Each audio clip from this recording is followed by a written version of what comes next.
welcome back to the Fermented World Homebrew channel. We're kind of going back in time today because today I am brewing a liquid malt extract beer kit. So this is a quick guide for you guys who are trying to get into brewing and you're not sure and things like that.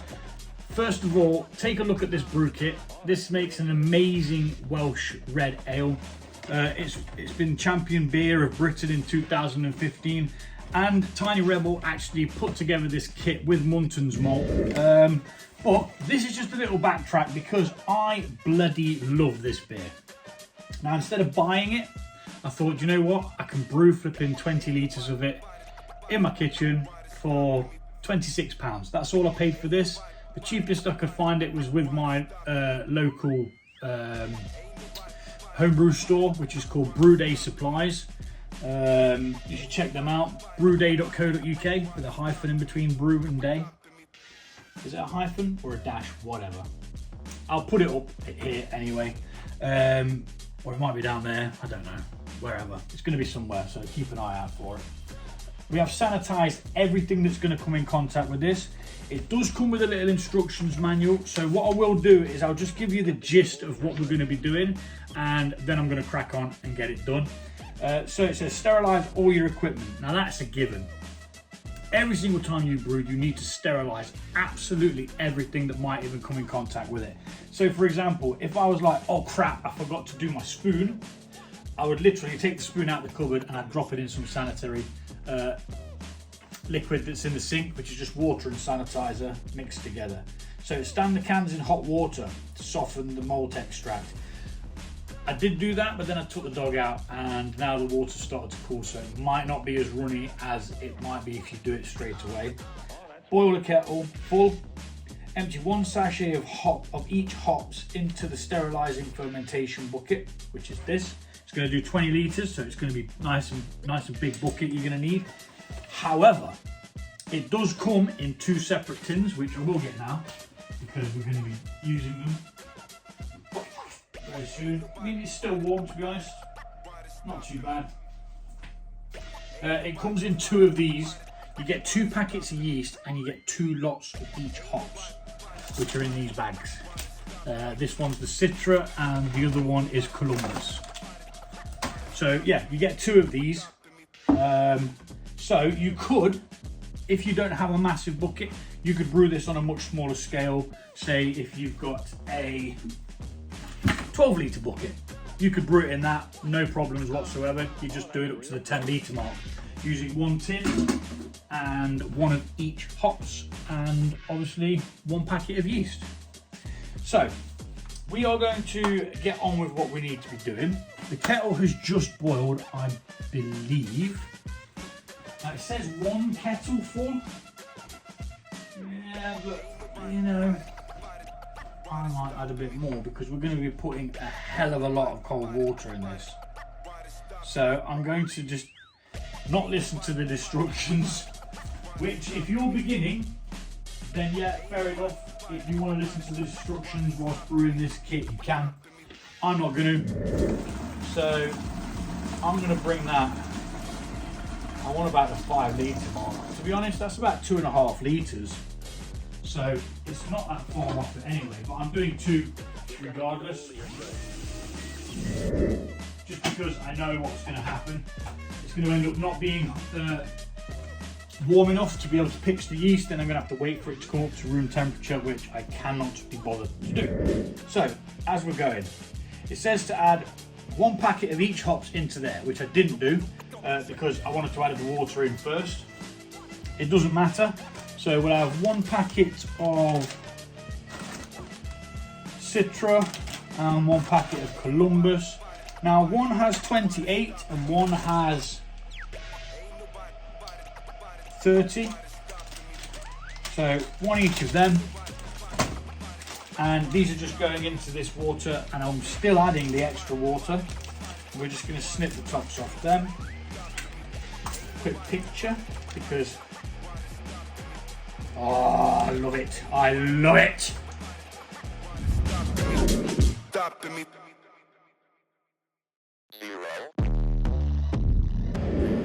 Okay, and in there then goes Now this is going to have hops floating around in it. It will settle. There could be a problem with it in the end. You could have used hop bags, but you know what, I didn't, because this is the way it says to do it. So we shall follow the instructions. I mean, that just smells glorious already with just the hoppy water. So give that a good mix in. And obviously the kettle's boiling, so that'll be the next step to add the other.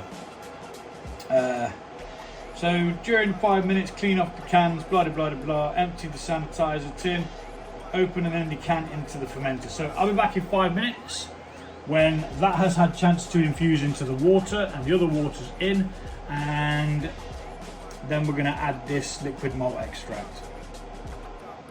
So alarm set for 5. See you then. Okay, so that is the 5 minutes for the hops to infuse, and what that's going to do is it's going to kind of mimic a boil. It's going to allow the hops to release a bit of bitterness.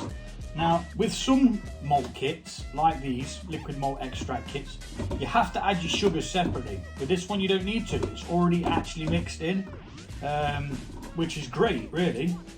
It just saves the brewer a little bit of a task, well, one step of the task I suppose. Now how in God's name am I going to get that out without burning my finger? Or cutting my fingers, so to speak.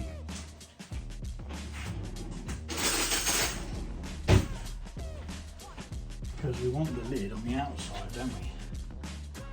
Not on the inside. Oh, that's real good. Goodness. Just come off. Don't go everywhere. Can get a bit messy. The liquid is extremely sticky. And you want all of this. You do not want any wastage whatsoever. Every little bit going right in there. It is going to make a mess, so it's probably best if you have a bowl, unlike me, to be able to just lob these in, or a plate. And there's no point washing your hands because you are going to get more sticky, probably, maybe. And you just literally add this. I mean, that's still pretty gloopy to be fair, even though it has cooled down quite a bit. That went in really well. So you're going to leave a little bit of hot water in your kettle as well, to be able to rinse these out with.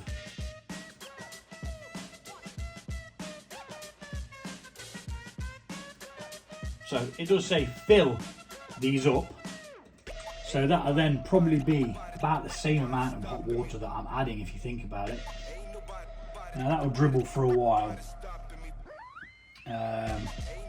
like so, but if you quickly turn it, it will stop, and you can then add your hot water to swizzle it around in. It's going to get very hot because obviously this water is very hot, so just be very careful while swizzling, and make sure you save this water to do the next one with as well. There's too much hot water and you won't be able to pitch the yeast. Too little hot water, the yeast won't bother activating because it will just lay dormant and will go to sleep. So, now for tin 2, we'll get that in while the hot water is doing what it's doing in there. I'm going to move my little tall pot out of the way. Sanitized. Everything is sanitized.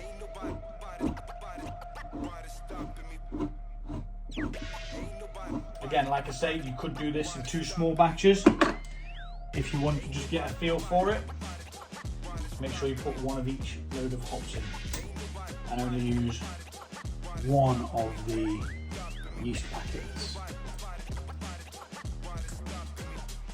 2 isn't really necessary, so about an 11 gram pack of yeast could probably ferment a 23 litre batch. You put them there. That's got the hot water in, so I don't want that one just yet. And then you're going to add your second one. Get it right in there.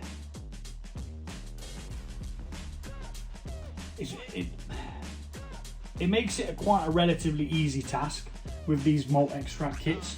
There's hundreds of them to choose from. My favourite ones were Mangrove Jacks. They had some really good beers in there.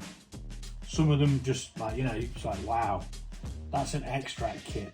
But I just wanted to be a bit more hands-on. I enjoyed brewing other people's beers, and now I make my own recipes and brew my own beers basically from the grain. I select the grain in whatever quantity I want it in, and it arrives in that quantity. I then go through the process of heating it all up and getting the sugars out of it to create the wort, which is what we're doing in here. We're creating a wort. A wort is a beer before it is fermented. Now, that's going to be blooming hot, so I recommend using an oven glove because it's going to be, you know, extremely hot. Pour some of that into there. Hopefully it's taken most of it with it. It does seem to have done, but we're just going to give it a little persuasion. A little bit of a jiggly persuasion. Yeah, and that is hot. That's coming straight through the flipping gloves. Be very, very careful when messing around with hot liquids. The last thing you want to do is burnies. Burnies are not good. I do not recommend the burnies. You can even dip these in. Oh, that's real good. Try and get the last bit of extract out of them, because every bit of that, is your sugars. So, you know, it makes sense to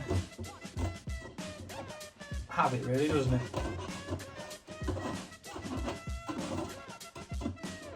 I'm going to be adding something called spray malt. It's unnecessary at this point. I'm adding it just because I want it to be in there. What it does is it gives it a bit of a better body, and it increases the sugar content, which gives you more fermentables, which gives you more alcohol. Again, you don't need to do it. You could do it if you wish. There is nothing stopping you messing about with this, adding extras of any of the ingredients. I started off with these kind of kits, brewing other people's beers with the liquid malt extract, and I got a bit bored of it. They all just tasted a bit the same, so I started adding my own hops. I'd buy a big bag of hops and I'd start boiling the hops, learning about the stages of hopping. So when you put it into the mix to begin with, at the beginning of the boil, when you're boiling the wort, after extraction, when you put those hops in, that is the hops that you're using for bittering. So the first boil is for bittering. After that, it gives more of an aroma, so about halfway through you can add some more. It will give a bit of a bittering, but only towards the end. The less amount of time it has in contact with the heat, it causes more of an aroma and stuff like that. You can even put hops in after the boil's finished. You just switch the heat off and add some more hops. You wait a little while, and then we call that a hop stand. And you want to make sure now that all of that gunky goo is nicely mixed in and there's none of it still laying about. Because of the hot water, there shouldn't be. It should have all dissolved really, really nicely. And we are really, really well dissolved now. Okie dokie. So for the sake of it, I will continue to go through the instructions to explain what's going on now. So stir the extract and hops thoroughly with a sanitized long spoon to ensure the extract is dissolved. We've double checked. I've even gone around the corners to make sure that the extract was dissolved. Once the solution is at blah blah blah, okay, now I've skipped a step. Fill the fermenter to 20 litres, which is this point here, of fresh cold water. So straight out of the tap. Once the solution is at 20 to 25 degrees, take a start gravity reading using the hydrometer and record. And they even give you this cool little thing, what date you started it, week 1 with the start gravity, any notes you want to add, final gravity, mid gravity, you know, it's put it all there, and it'll tell you how much alcohol's in it at the end. But we'll get to that in a second. So you do need some basic kit to be able to brew this before you can just buy that box. You need a hydrometer, you need a tube, you'll need something to scoop the thing out like a turkey baster, which is what I use over here. You'll need a spoon with a very long handle. You'll need a fermenter, and you'll need an airlock, which I've just dropped the lid off. So what we're going to do now is we're going to add this spray malt that I was going to add. Again, you don't need to do this, I just am. I've got some in a tub that has been sat in there a while, so I'm just going to get it used up. There's about 170 grams here, and I'm just going to put that into there. Maybe even get a bit of hot water if there's any left. No, there's none left. Oh, there's a tinsy bit. We'll try and get any last bits we can, because there's no point wasting it.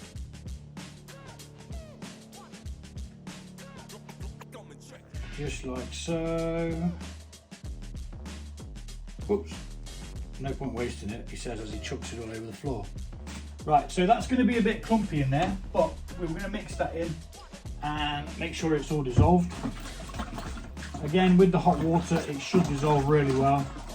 And that'll just bolster our ABV a little bit. Not a lot, because there's not a lot in there, but it will make that slight difference in the long run. Oh, shish kebab, look at that, all up my flipping wall. Doesn't matter, I need to decorate anyway. So now we're going to add the water, which I'll speed up, so I'll be back.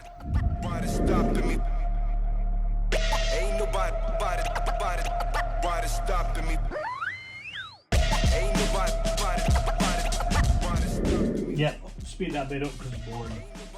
Right, so now we've got this worked, which is looking mighty fine, to be honest.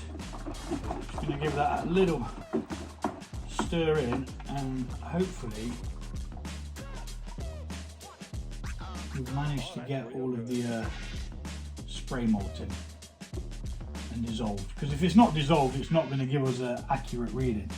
So looking at it, yeah, it looks mostly done. I can't see any bits floating around now. All I can see is bubbles, to be honest. So now we're going to take a hydrometer reading. If you want to know how to use a hydrometer, I do have a video I posted recently, how to use a hydrometer. So it just gives you the fundamental things that you need to know how to use it. There's no point me doing it in here in case you already know, or it's just something I don't really need to add. But do go check that out, because you will need to know how to read it. So first of all, you just take an amount into this You've got to get a hold of yourself. tube, like so, and you'll then let some bubbles fizzle out of this.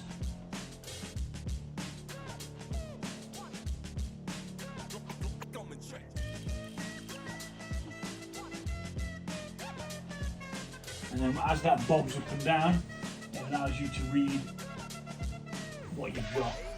Obviously I've added extra sugars, so I will have a little bit more of a start gravity. It'd have been good if I'd have kept my original one of these, because I would have been able to look at it and then go back and say, well, this is what this one started off as. But I wasn't recording my brews then. It all just kind of took off. So that's 42, 4, 6, 8.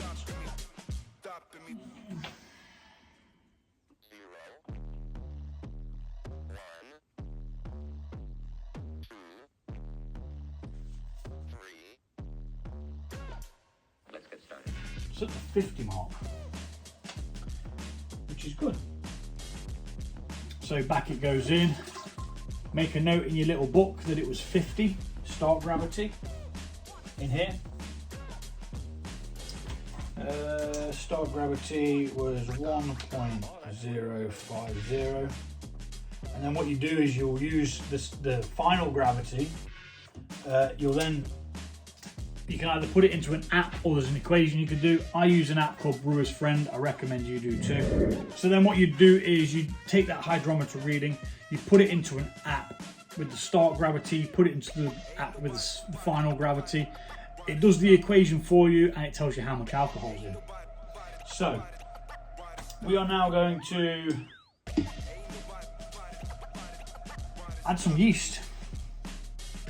That's what we're going to do. Both packets, because we've done both the tins.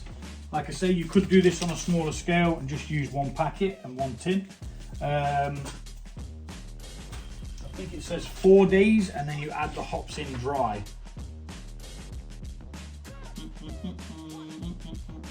You've got to get a hold of yourself. So it's fermented at 18 to 25 degrees. Double check what we're on. See, we're on 22, which is, you know, perfect.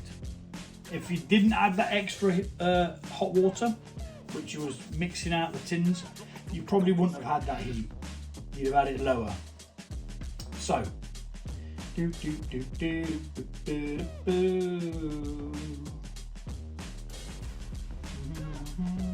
4 days, take a gravity reading using sanitized equipment to make sure the fermentation is performing correctly. At the same time, add the other 2 sachets of hops. No need to stir them, the pellets will disperse themselves. So you can just throw them in, the hops dry like that, or you can put them in a muslin sock, and that just keeps them all together. Makes it easier to pull out, means there's less stuff in there to have to drop out when you come into bottling. But yes.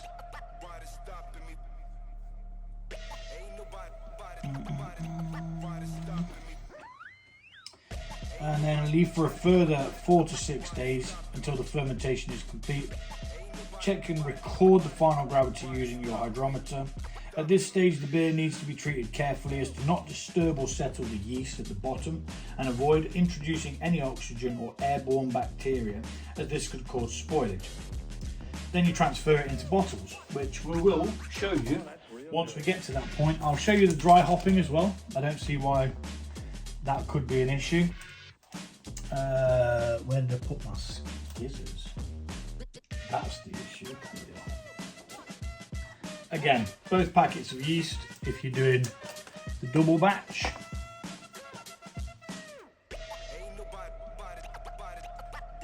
And sprinkle it evenly over the top.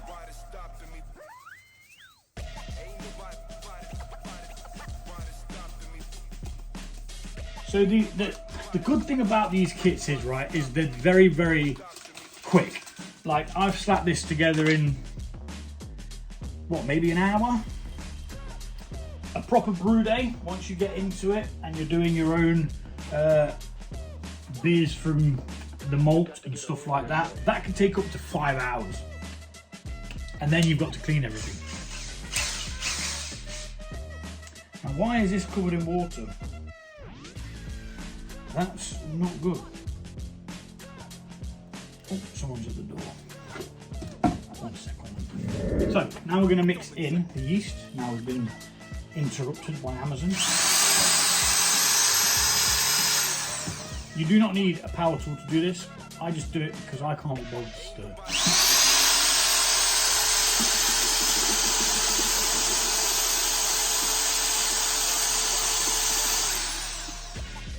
We also want to add as much oxygen to this now as possible, because that will aid the fermentation. The yeast needs it to be able to start the colony.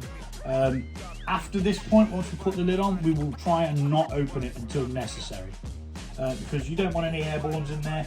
It can cause bacteria to get in there, and as the instructions said, cause spoilage.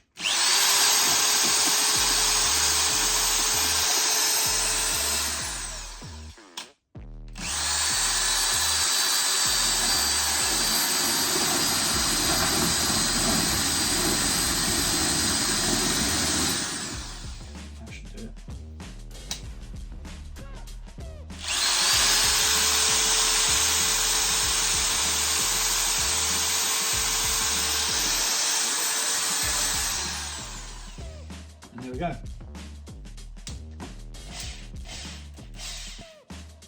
That is done. Lid goes on, airlock on. It says leave it for 4 days. Take a gravity reading, add the other hops, and jobs are good. Oh, that's real good. So that's our lid. Move that a little bit over here. So my thermostat here is set for 18 degrees, so it will ferment at about 18 degrees. I am going to bring it a little bit further down here because that's where I'm going to be putting it, because I need this station to do other things. I've got 5 meads to contend with. I also brew mead. I've got some crazy ideas going on over here. And if you want to have a look at my other videos and check out the meads, this is honey wine made with some fruit and a bit of coconut in. Just having a go at some random flavours. And that is the brew day pretty much done. I just need to be able to fish this lid out. And we are ready to ferment. That goes in there, nice and snug, make sure it's coming through the bottom.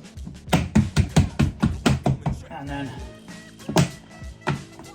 we make sure that this is all properly down.